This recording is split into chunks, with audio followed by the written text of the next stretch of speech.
Artist, writer, and global trailblazer Raquel LeBow was raised in New York, where she studied art at the Pratt Institute and later at the New York Studio School in New York City. Ellen's art can be seen on special exhibitions throughout the United States. She currently lives in Wellfleet, Massachusetts, where she is a founding board member of Wellfleet Preservation Hall. In 1998, Ellen discovered a remote and isolated community in Haiti and proceeded to co-found the Art Matinois Center. Ellen will show us that no matter where we live or what has happened to us, art truly does have the power to heal us, to inspire us, and to transform us. It is my great honor to welcome Raquel LeBow.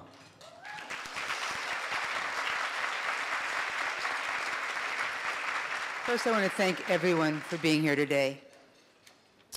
Instead of being outside, I realize you're not looking the other way. When Vanessa Casimir died, the whole village mourned. The local school was transformed overnight into a makeshift chapel in the round. The artist had decked its iron bars with purple ribbon and plastic flowers.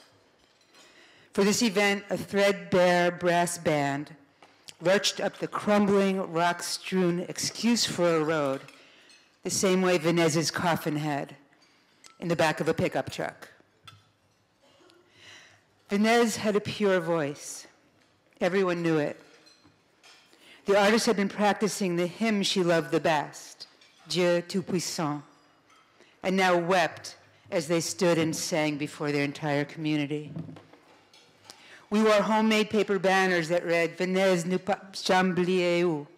Venez, we will never forget you. Her littler girls sat in a row, stoic and stunned, dressed in white like little brides. Her older daughters lay in each other's laps and howled her name.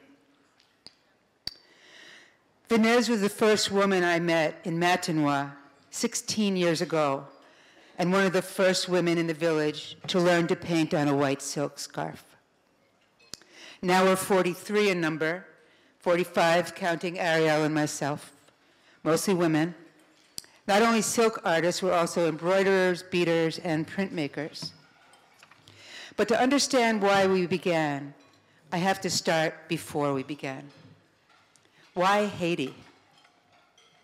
I've been to Haiti before, but not for humanitarian reasons. As an artist, I was drawn by their visionary, rule-breaking artwork. Raw and sophisticated, fashioned from, among other things, our own cast-offs. Oil drums and car parts, house paint and tar, nails and bones, chicken feathers, beads, sequins. It was spiritual and political urban art, made mostly by men, that turned on its head so many of the aesthetics I learned in New York City art schools. I wanted to go see a place where people did stuff like that. Like the divine fool, I was taken by others back and forth between the richest and poorest, witnessing more than I could comprehend. There was a dictator in place, so everything was safe. I did not return home the same person. Slowly, I began to educate myself about Haiti's brave, abused, ironic, relentlessly convoluted history. I returned with my partner, a journalist, when President Aristide toppled the latest dictator with a massive popular vote. The party called itself Lavalas, meaning an apocalyptic flood, poised to wipe away decades of corruption. We saw the poor line up at polling stations, belly to back, bracing ourselves for the possibility of men with machine guns coming around the bend at any moment, as they had in past elections. We watched people in Port-au-Prince's worst slums count mountains of ballots by kerosene light, by hand. I tried to imagine Americans risking their lives to vote, or demonstrate such ferocious, if baffling, ever-resurrecting hope. How does one stay away from a tested hope like that? Since then, I've witnessed more elections and coups, assassinations and food riots, droughts, and the most murderous earthquake in our lifetime. From Haitians, I learned that things just go on. You go on, with spirit grim but intact. At first, I didn't know how to go back. Haiti needed nurses and engineers, not artists. Then a few years later, Chris Lowe, an American educator, asked me to come to the village where she lived and introduce art making to the community, if they wanted it. Chris had helped start a progressive school in a village called Matanois in the mountains of La Gonave, an island in the Bay of Haiti. I'd never seen the island and soon realized most Haitians had neither. Neglected by the world and by its own government, La Gonave at the time was like Haiti 200 years ago, with one difference. It was losing its topsoil. Though poor and rural, people were once able to keep a close-knit lifestyle, growing food and selling it to each other at local food markets. But then something shifted. The deforestation that began long ago with the French changed the nature of the hills. As farming became less viable, people cut down even more trees to produce the charcoal they'd sell to the urban poor. This exacerbated the loss of soil. Children came to believe that rocks grew, and adults told them the mountains are showing their bones. A way of life that once made sense was spiraling downward, washed away by each brief rain. I told you Haiti had already caught me on its hook, but as Chris took me up the mountain for the first time, I was still not prepared for how far Matanois is from the rest of Haiti, the rest of the world, even the rest of La Gonave. At dusk, I was deposited on the path to Vanessa's house. She and her family led me to a whitewashed 8x8 shack with a bed, table, and kerosene lamp, like something out of Walt Disney. I didn't know it then, that it would be my home until I built my own.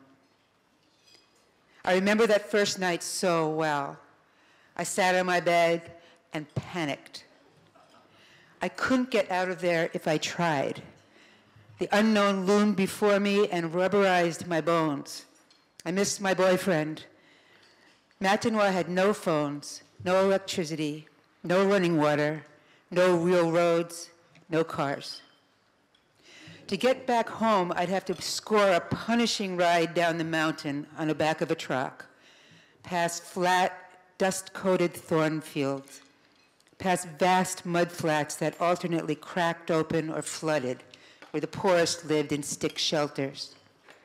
Catch a rolling ferry ride on a handmade boat with tree trunks for masts, and then a hair-raising public bus back into the madness of Port-au-Prince. And then what? I began to cry. When I looked up, Vanessa, her husband, and children were in the doorway staring at the weeping Blanc with pure worry in their eyes.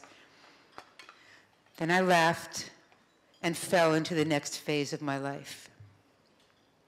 I saw a lot. It seemed to be a land of children, children dressed in dust. Dogs and voodoo drums were the music of the night. Extended families played, worked, cooked. They slept together on piles of rags in one-room houses made of damp clay and dirt floors. Rain fell through rusting roofs, riddled with holes. I saw who held families together and who didn't. Saw the toll the search for water took on women and children.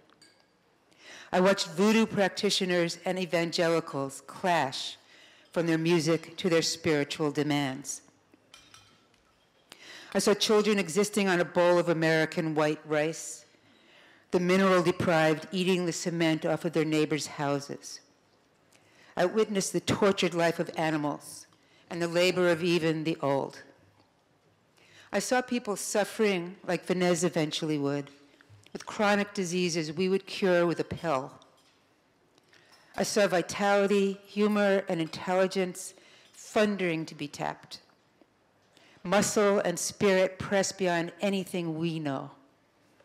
And the forbearance of people who survive together and need each other to continue together. I didn't yet know Chris's backwater school would in time grow to be a national role model, or that I was going to participate in a tiny artistic experiment that would give an anchor, a platform, and an irrepressible voice to the women who took part. It soon became clear that children and grown-ups alike, even though their homes contained not a single pencil, were revved up to make images from anything we can get our hands on, which wasn't much. There were few raw materials, and everything man-made was reused until it fell apart. By the end of those months, Chris and I daydreamed about finding some expressive artisan skill the women of the village could learn, something that didn't consume unstable resources or require much technology. This idea was germinating all over the world. Small artisan groups creating cottage industries, the opposite of factories, centered on women because it was clear that keeping extended families alive was in their hands. Rising International is a testament to that movement.